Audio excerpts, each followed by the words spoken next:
शनीची वक्री चाल या राशीसाठी ठरणार शुभ. बघा तुमची रास आहे का. श्री स्वामी समर्थ मित्रांनो, स्वागत आहे तुमचं माझ्या स्वामींची कृपा या चॅनलमध्ये. ज्योतिषशास्त्रात शनीला कर्मदेवता म्हटलं आहे. शनी प्रत्येकाला आपल्या कर्मानुसार त्याचे फळ देतो. जेव्हा शनी एखाद्या राशीत वक्री चाल करतो तेव्हा त्या राशीत फार उतार चढाव निर्माण होतात. शनी सध्या आपली मूळ रास कुंभ राशीत आहे. 29 जून रोजी शनी कुंभ राशीत वक्री चाल करणार आहे. शनीची उलटी चाल 29 जून 2024 रोजी रात्री 12:35 होणार आहे. शनी कुंभ राशीत 15 नोव्हेंबर 2024 मध्येही कुंभ राशीत उलटी चाल करणार आहे. शनीच्या या वक्री होण्याचा प्रभाव काही राशींसाठी म्हणजेच कर्क, मकर आणि कन्या राशींसाठी शुभ नसणार आहे. तर सिंह आणि मीन राशींसाठी शनीची वक्री चाल आध्यात्मिकदृष्ट्या चांगली असणार आहे. 29 जून रोजी शनीच्या वक्री चालीमुळे कोणत्या राशीवर प्रभाव पडणार आहे ते जाणून घेऊयात.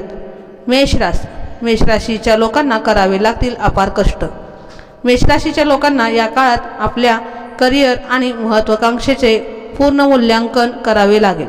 कठोर परिश्रम करावे लागतील आणि संयमाने परिस्थिती हाताळावी लागेल. अपार मेहनत केली तर यश निश्चित मिळेल. शनीच्या प्रतिगामी काळात तुम्हाला थोडे कष्ट करावे लागतील, परंतु परिणाम चांगले मिळतील. वृषभ राशीच्या लोकांनी विचारपूर्वक पावले उचलावीत. आर्थिक बाबीवर आणि सुरक्षिततेच्या बाबतीत थोडं लक्ष केंद्रित करावं लागेल. अनावश्यक खर्च टाळा. भविष्यासाठी पैशांची बचत करा. याशिवाय छोटी आव्हानं आली तर त्याला न घाबरता हिमतीने सामना करा. वेळेनुसार निर्णय घ्या. मिथुन राशीच्या लोकांना कौटुंबिक बाबी सांभाळाव्या लागतील. संवाद आणि नातेसंबंधात काही अडथळे येऊ शकतात. यासाठी तुम्हाला संयमाने काम करावे लागेल. जर तुम्ही कौटुंबिक प्रकरणात कोणत्याही वादात अडकलात तर तुम्हालाच त्रास होईल. परस्पर समन्वयाने निर्णय घेण्याचा प्रयत्न करा. इतरांना समजून घेण्याचा प्रयत्न करा आणि संयमाने निर्णय करा. कर्क राशीच्या लोकांनी भावनांकडे लक्ष द्या. कौटुंबिक आणि भावनिक समस्याकडे जास्त लक्ष द्यावे लागेल. तुम्ही भावनेत वाहून जाऊ नये यासाठी तुम्हाला तुमची जास्त काळजी घ्यायची आहे. जुन्या समस्यावर उपाय शोधण्यासाठी उत्तम काळ आहे. सिंह राशीच्या लोकांनी भगवान हनुमानाची पूजा करावी. शनी प्रतिगामी झाल्यामुळे आत्मविश्वास आणि सर्जनशीलता कमी होऊ शकते. याचा सामना करण्यासाठी तुम्हाला भगवान हनुमानाची पूजा करावी लागेल. तसेच या काळात धीर सोडू नका. सकारात्मक राहा आणि कठोर परिश्रम करत राहा. कन्या राशीच्या लोकांनी वाईट सवयी सोडून द्या. आरोग्य आणि दैनंदिन दिनचर्याकडे लक्ष देण्याची गरज आहे. या काळात अगदी लहान गोष्टी देखील तुमच्यावर भारी पडू शकतात. विशेषतः तुमच्या वाईट सवयी तुमचे आरोग्य बिघडू शकतात, ज्यामुळे तुमच्या कामावरही परिणाम होऊ शकतो. वाईट सवयी सोडून निरोगी जीवनशैली अंगीकारण्याची ही चांगली वेळ आहे. तूळ राशीच्या लोकांना तडजोड करावी लागेल. तूळ राशीच्या लोकांसाठी ही वेळ परस्पर संबंधाकडे लक्ष देण्याची आहे.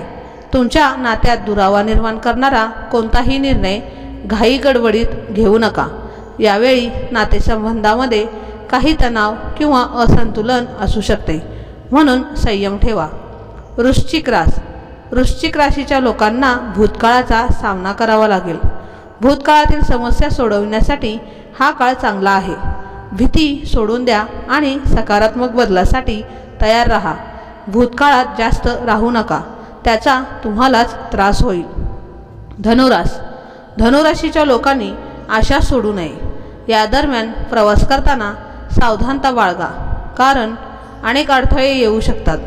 पण हार न मानता तुम्ही तुमचे प्रयत्न सुरू ठेवा. आशावादी राहा. मकर राशीच्या लोकांनी शिस्त पाळावी. मकर राशीच्या लोकांना करिअर आणि व्यावसायिक जीवनात कठोर परिश्रम आणि संयम बाळगावा लागेल. करिअरच्या बाबतीत कधीकधी तुम्हाला असे वाटू शकते की वेळ तुमच्या हातातून निसटत आहे किंवा तुम्हाला हवे तसे यश मिळत नाही, पण धीर धरा. ध्येय करण्यासाठी शिस्त आणि दृढ निश्चय ठेवा. कुंभ राशीचे लोक त्यांच्या मित्रांना ओळखतील. सामाजिक जीवनात काही चढ उतार येऊ शकतात. या दरम्यान तुम्हाला तुमच्या खऱ्या मित्रांची जाणीव होईल. जास्त चिडचिड करू नका. तुमची तत्व जरा बाजूला ठेवा. मीन राशीच्या लोकांनी आत्मपरीक्षण करावं. मीन राशीच्या लोकांना अंतर्मुख होण्याची आणि आत्मपरीक्षण करण्यासाठी ही चांगली वेळ आहे. अध्यात्माकडे लक्ष केंद्रित करा. यामुळे तुमच्या मनाला शांती मिळेल. तर मित्रांनो आणि मैत्रिणींनो, आजचा हा व्हिडिओ तुम्हाला कसा वाटला ते मला नक्की कमेंटमध्ये सांगा. आणि यामधली तुमची रास कोणती आहे तेही मला कमेंटमध्ये सांगा. आणि आपल्या कमेंट बॉक्समध्ये श्री स्वामी समर्थ लिहायला विसरू नका. असेच आपले नवीन नवीन व्हिडिओ पाहण्यासाठी आपल्या चॅनलला सबस्क्राईब करा, लाईक करा आणि शेअर करा. भेटूया असंच आपण पुढच्या व्हिडिओमध्ये. तोपर्यंत धन्यवाद.